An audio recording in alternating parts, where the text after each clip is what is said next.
Hello, welcome back to the History Sphere. My name is Greg. I am your host. What you're about to hear is part 5 of a multi-part series on the decline and fall of the Soviet Union. If you have not yet listened to the first 4 episodes, it's probably a good idea to go back and listen to those now, otherwise you're going to be missing a lot of context for this episode. Last week we covered the early life and rise of Joseph Stalin, and we left off with the death of Vladimir Lenin in 1924. This is The End of History. Part 5.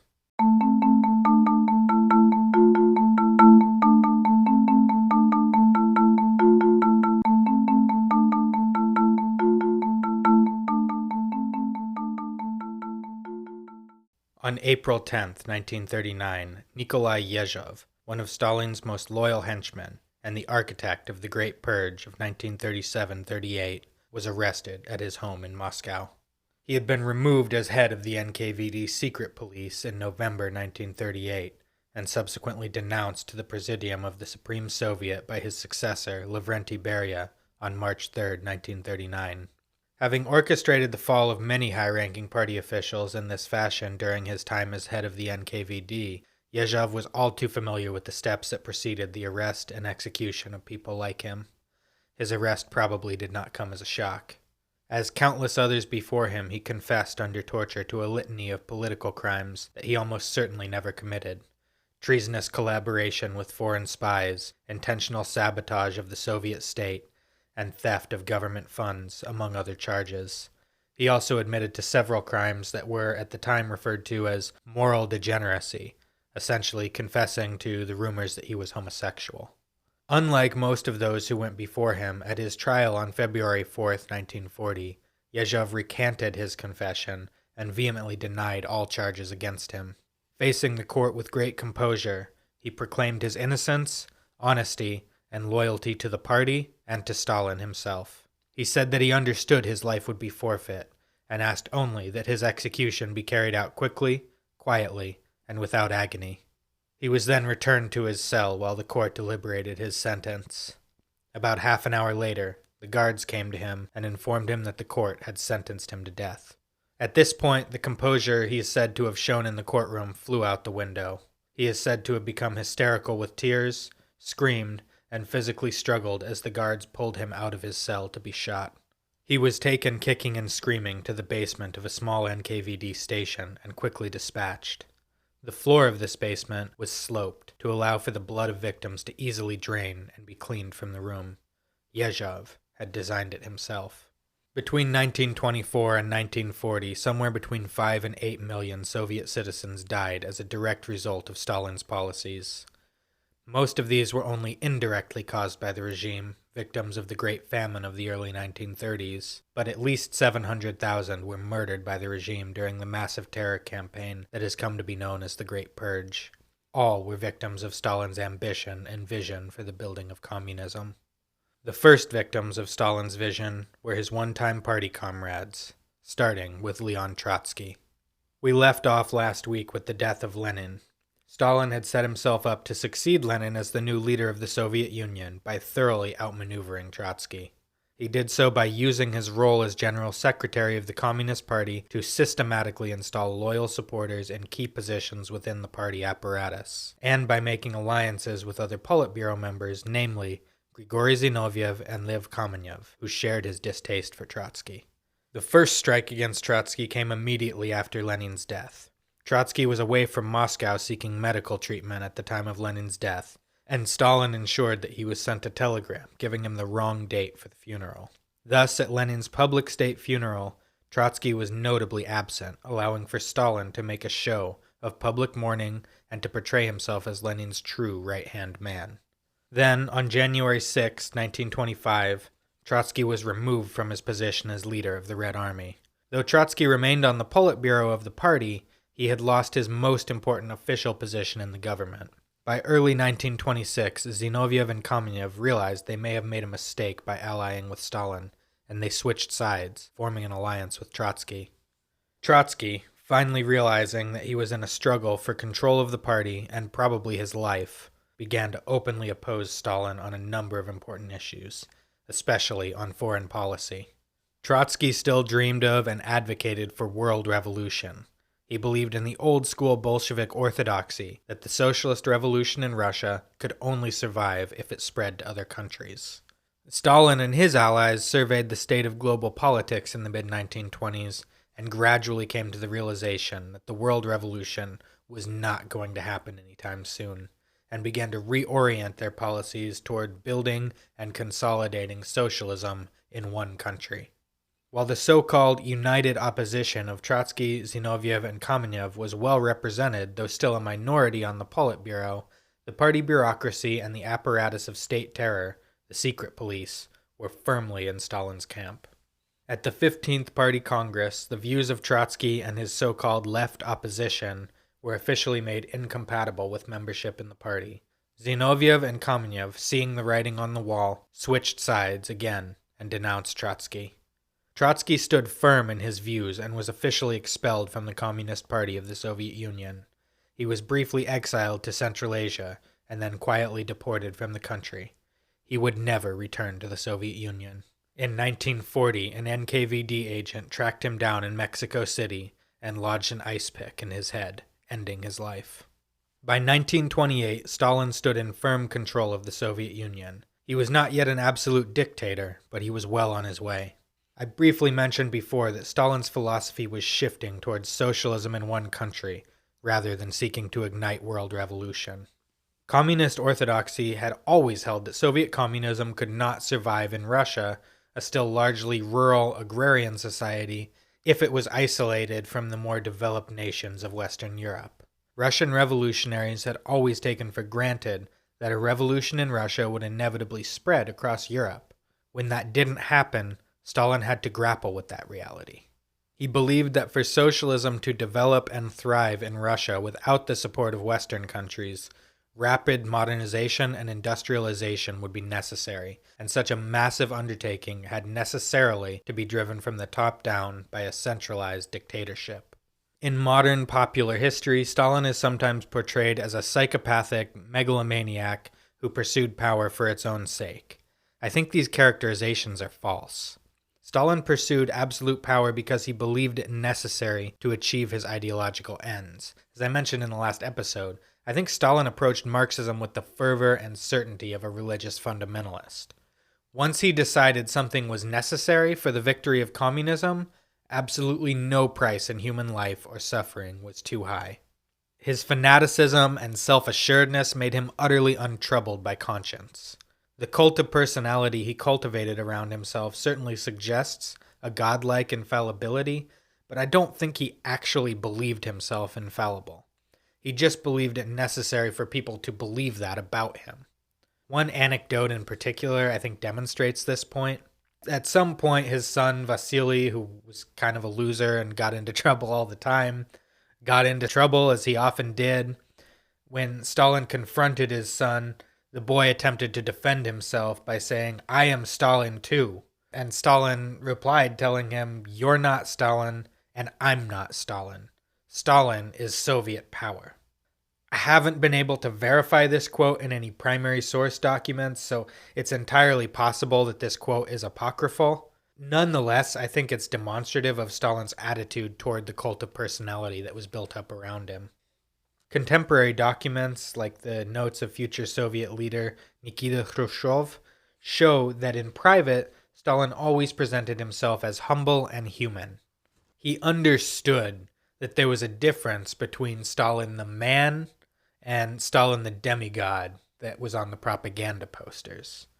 In 1928, with nobody left to oppose him, Stalin embarked on his campaign of rapid industrialization. In order to drive his urban modernization campaign, he would need to ensure adequate supplies of food to the workers who would move to the cities to fill the jobs created by this push. To that end, it was necessary to increase output from agricultural regions of the country, or at least to ensure that a greater share of it made its way to the cities. The effort would begin in Siberia. In January 1928, Stalin personally traveled to Novosibirsk to oversee the effort. He demanded that Siberian peasants sell more of their crop to the state, and if they refused, they were charged with the crime of speculation and arrested. Stalin was convinced that the Siberian kulaks wealthy, or at least relatively so, peasants were holding out on him, and that by terrorizing the countryside, he could force them to hand over the grain that they were hoarding. In practice, this program devolved into armed party thugs roving the countryside and forcibly stealing food from the peasant farmers. Thousands of Siberian peasants were arrested and sent to the growing system of forced labor camps known as the Gulag.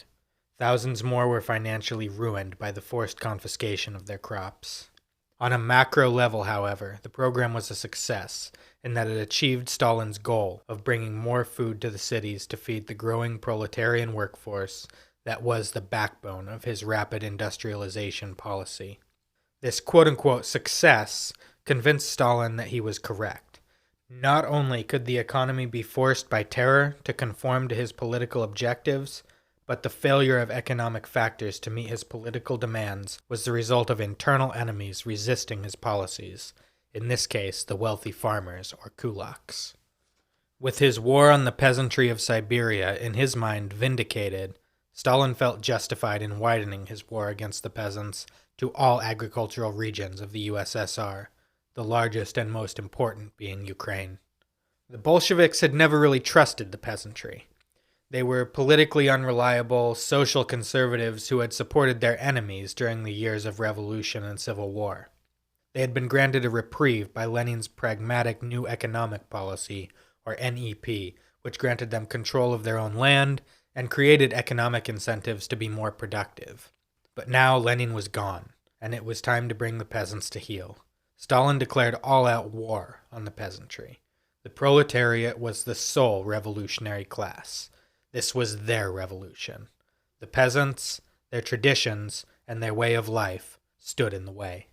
His plan was to quote-unquote collectivize the peasants, to confiscate their land and force them to work on state-run collective farms where they would labor for wages with no ownership or other financial interest in the land.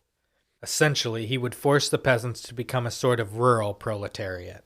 This would finally bring the agricultural sector under state control, allowing Stalin to more efficiently manage the rapid industrialization of the USSR.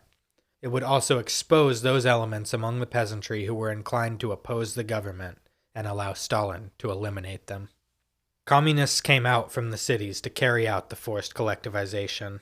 They confiscated property, destroyed churches, and generally brutalized the rural population.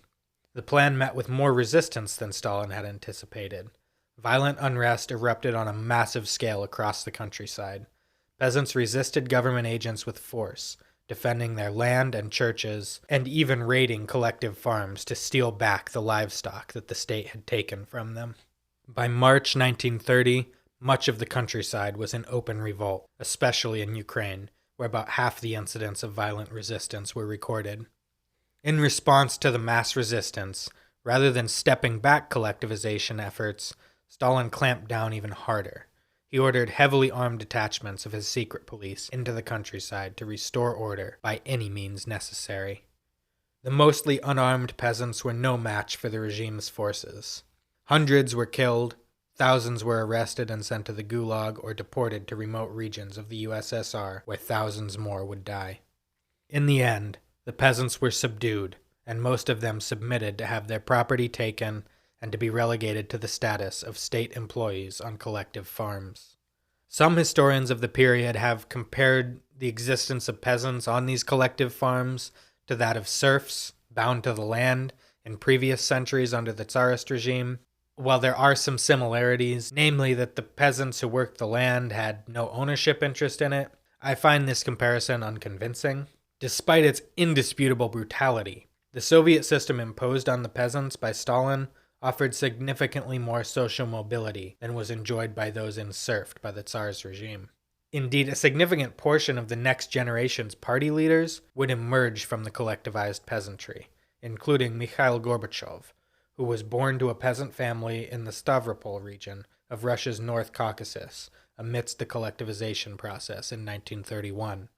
In the short term, however, the outcome for those peasants forced onto collective farms was only slightly better than that of those deported to remote regions of Siberia or sent to the Gulag. The civil unrest of 1929 to 1930 had come at a crucial time in the planting season, and greatly disrupted the planting of crops, meaning less was planted than in previous years. On top of this, many peasants had slaughtered their livestock and destroyed their seed crops, rather than turn it over to the state, meaning there was less seed to plant in the first place, fewer draft animals to assist in the planting and harvest. Soviet farming in this period was almost entirely unmechanized and depended on horses in particular, and there were significantly fewer dairy and meat-producing animals. Even for those animals that remained, there was not enough feed, causing many of these animals to starve or at the very least become a lot less productive than they otherwise would have been. Finally, compounding all of this, collective farms were significantly less productive than private plots had been, as there was no economic incentive for collectivized peasants to work harder or more efficiently. The state did not alter the quota of grain to be requisitioned for the urban industrialization push in the face of this lower output from the farms. The end result of this policy was widespread famine in the countryside. It's generally estimated that between 5 and 8 million people died as a direct result of this famine. The precise number will probably never be known. The peasants of Ukraine and Kazakhstan suffered disproportionately, but millions of Russian peasants also died in the Great Famine. Stalin and his regime did very little to alleviate the famine. Instead, the regime stepped up its propaganda machine to deny the famine was even happening and present the USSR to the outside world as the triumphant workers' paradise. One infamous 1930 article from the party newspaper, Pravda, described the collectivization effort as, quote, dizzy with success. Stalin refused to accept foreign aid to alleviate the famine, as this would undermine his regime's propaganda. While there were internal efforts by the regime to alleviate some of the suffering, they were hindered by the regime's efforts to prevent knowledge of the scale of the famine from leaking to the country and the wider world. Between 1931 and 1933, thousands of starving peasants were arrested and sent to the Gulag for allegedly hoarding food. In reality, most were just trying to store some food away so their families did not starve. By the end of 1933, roughly 2.5 million people were imprisoned in the Gulag. These slave laborers from the Gulag became an integral part of the economy, contributing the primary labor force for critical infrastructure projects around the USSR, including the construction of Stalin's grand showpiece, the Moscow Metro. Foreigners will often come to Moscow and awe at the grandeur of its subway system, exactly as Stalin hoped they would. There are two critical points of context that everyone should understand about Soviet showpieces like the Moscow Metro. First, these showpieces were almost all constructed in Moscow or St. Petersburg, then known as Leningrad. The standard of living enjoyed by residents of these two cities was and is significantly higher than for the rest of the country. Second, the price of having these grand showpieces was 5 to 8 million dead in the Soviet countryside. Stalin, for his part, seems to have been wholly untroubled by the suffering of the peasants, just the necessary cost of propelling history forward. By the beginning of 1933, the famine and its consequences had the USSR on the precipice of a system-wide failure. Only at this point did Stalin pull back somewhat from his most extreme policies. The next 5-year plan significantly slowed the pace of industrialization, and minor concessions were made to the peasantry. Going forward, peasants would be allowed to maintain small private plots of land that they could use to grow crops for their own benefit, either to sell or for their own subsistence, in addition to their regular labor on collective farms. This step went a long way in alleviating the famine, as it brought additional land under the plow that peasants had a real incentive to farm efficiently. Despite these small private plots making up only a tiny fraction of the total farmland of the Soviet Union, by 1937, the yield from private land accounted for 38% of the country's total vegetable and potato production, and a whopping 68% of its meat and dairy products. By 1934, Stalin was not finished with his repression, but he was ready to shift his ire from the peasantry back to his colleagues in the Communist Party. During his rise to power in the 1920s, Stalin had managed to emerge as the uncontested leader of the party and remove most of the opposition from the high ranks of the party.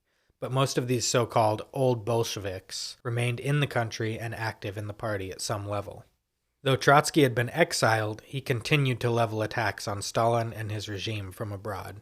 Many of these old Bolsheviks, though they had been silenced, still remembered Trotsky as one of the primary leaders of the revolution. They also remembered well the words of Lenin's testament, wherein Lenin had explicitly recommended that Stalin be replaced by Trotsky as general secretary. As long as those memories remained alive within the party, they were a threat to Stalin's legitimacy. On December 1st, 1934, Stalin was handed the excuse he needed to purge the very memory of Trotsky and the idea of collective party leadership from the USSR entirely. On that day, the young, handsome, and popular Leningrad party boss, Sergei Kirov, was murdered. A quick note on the city of Leningrad, because I understand this is probably confusing for people that haven't studied Russian history.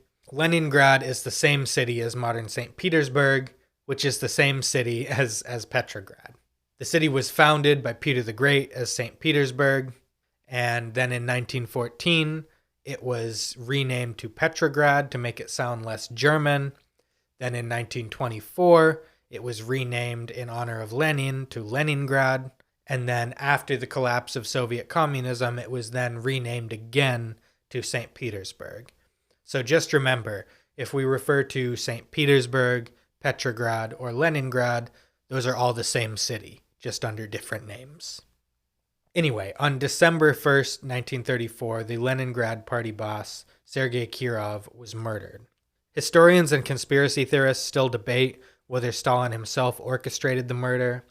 My examination of the evidence in this case leads me to the Occam's razor conclusion that he didn't, but he was certainly not prepared to let this good crisis go to waste either.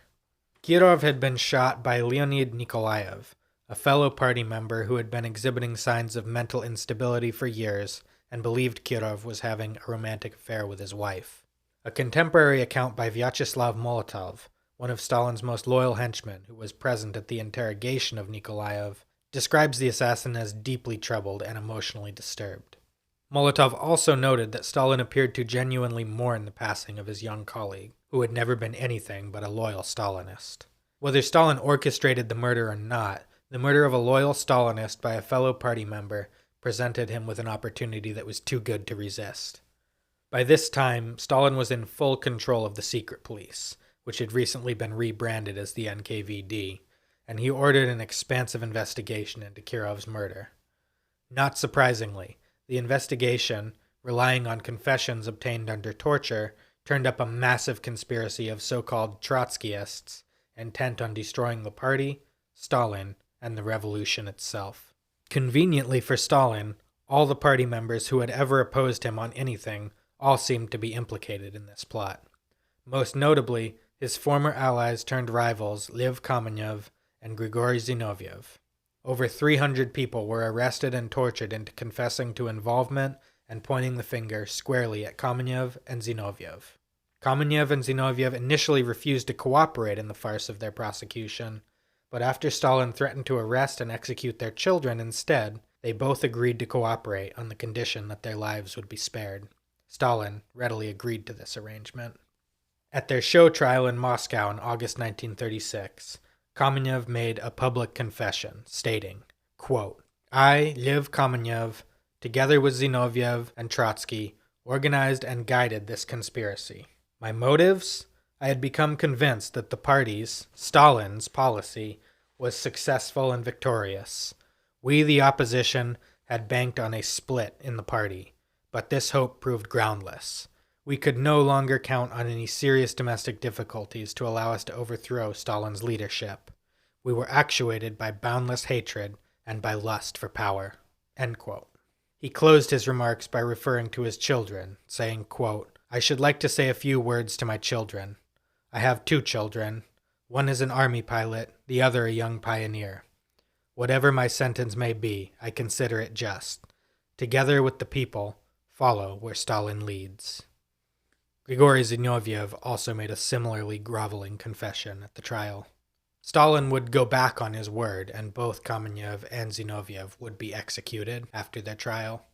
The purge continued until most of the old Bolsheviks, the comrades who had once stood alongside Lenin, Trotsky, and Stalin in the leadership of the party through the October Revolution of 1917, had been executed, imprisoned in the Gulag, or exiled.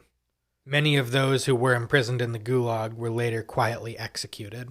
Even those who managed to escape into exile were not safe, having to constantly look over their shoulder, fearing the fate of Trotsky, a proverbial, or literal, ice pick to the head. Through 1935 and 1936, the purge was mostly limited to high-ranking members of the party and military. Though tens of thousands were ultimately arrested in these years, the vast majority of ordinary Soviet citizens with no connection to the party saw no reason to fear. If the purge had remained so limited, it might not today be remembered as the Great Purge, but in 1937, with his internal party enemies completely eliminated, Stalin widened the scope of the campaign and sought to purge the entire country of so-called counter-revolutionary forces and enemies of the people. On July 30th, 1937, the Politburo, now a simple rubber stamp for Stalin himself, approved NKVD Order number 00447. This order set minimum quotas for each republic and region of the USSR for arrests, executions, and prisoners contributed to the Gulag system. The order allowed for some flexibility.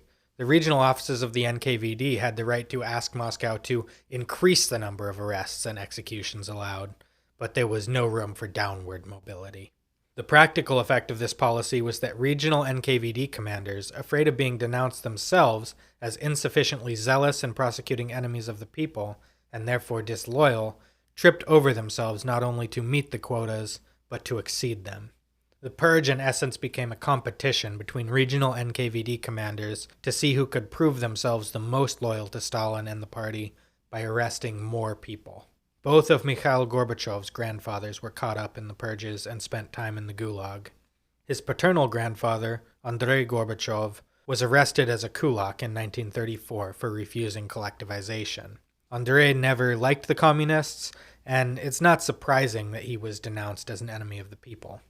Gorbachev's maternal grandfather, Panteley Gopkala, however, was an enthusiastic communist who joined the party in 1928 and helped organize the region's first collective farm, of which he was the director. In 1937, Panteley was arrested in the middle of the night after being denounced to the authorities by a subordinate, probably someone jealous of his power or resentful of his exercising it. He was then taken to a prison cell where NKVD agents broke both his arms and beat him severely. When he still refused to confess to any crimes, they inflicted severe burns until he finally confessed to heading a right Trotskyist, underground counter-revolutionary organization. He was pronounced guilty and sentenced to death, but friends in the local prosecutor's office intervened to save his life. The charge was reduced to malfeasance in office, and he was sent off to the Gulag.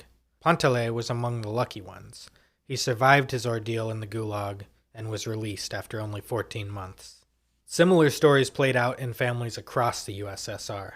There was hardly a person in the Soviet Union who did not have a close friend or relative caught up in the Great Purge.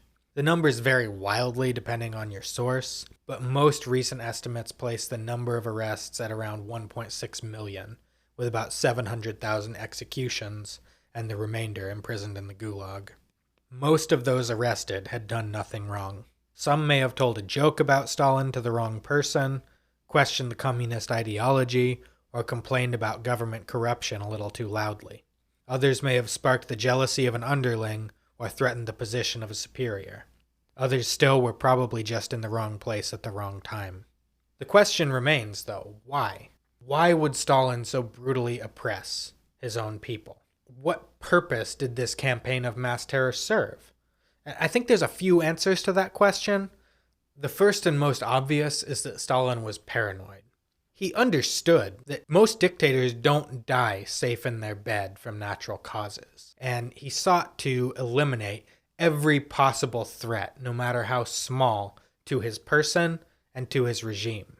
Second, the atmosphere of fear that he created by these purges kept people focused on each other and not on him, so they couldn't threaten his position or his power because they were too focused on not being denounced and tripping over one another to point fingers at each other and denounce each other so that they didn't get caught up in the purge themselves. Finally, the system of labor created by Stalin in his industrialization push had come to rely on the slave labor of Gulag prisoners as an integral portion of the economy. It was really the backbone of his ongoing industrialization effort, and it required a constant flow of bodies to the Gulag to keep that going. If there weren't enough criminals to put into the Gulag, the state would have to create some to keep that economic engine turning. Some historians give the industrialization efforts of Stalin in the 1930s a great deal of credit for the Soviet victory in the Second World War. Apologies for the spoiler if you haven't read ahead. The industrialization could not have been accomplished at the pace that it was without the labor of Gulag prisoners.